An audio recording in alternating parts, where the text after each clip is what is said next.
تو اور بچے ابراہیم قندوزی کو پتھر مار رہے تھے. سرکار غریب نواز نے ان کو بلایا, آپ اندر تشریف لیں. وہ اندر آئے. آنے کے بعد جو انگور کے بہترین خوشے تھے وہ سرکار غریب نواز نے ان کے سامنے رکھے.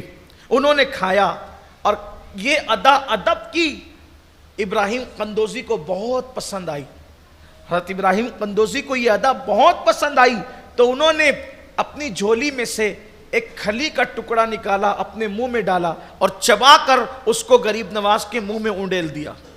حضور غریب نواز فرماتے ہیں وہ کھلی جو چبا کر انہوں نے میرے منہ میں ڈالی, اس کا اثر یہ ہوا کہ میری نگاہوں کے سامنے سے سارے حجابات اٹھ گئے اور دل کے اندر دنیا کی نفرت پیدا ہو گئی اور اللہ کی محبت پیدا ہو گئی, اللہ سے پیار پیدا ہو گیا.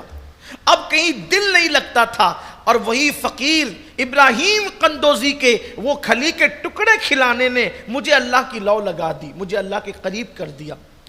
سرکار غریب نواز دیکھو یہاں بھی خدمت کی.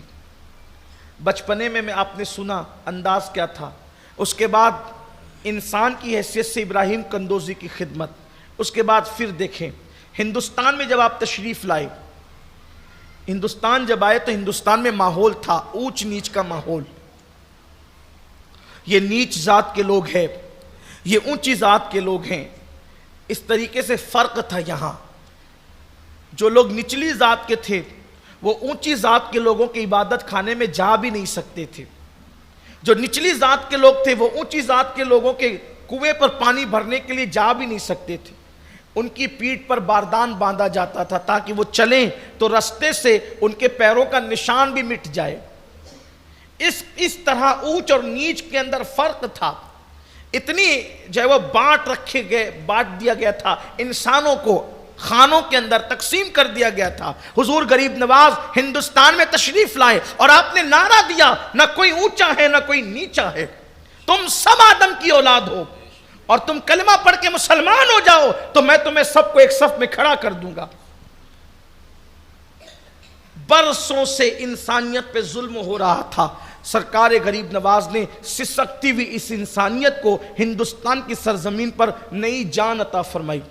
تصور دیا سب اللہ کے بندے, کسی کو کسی پر فضیلت نہیں ہے سوائے تقوی کے.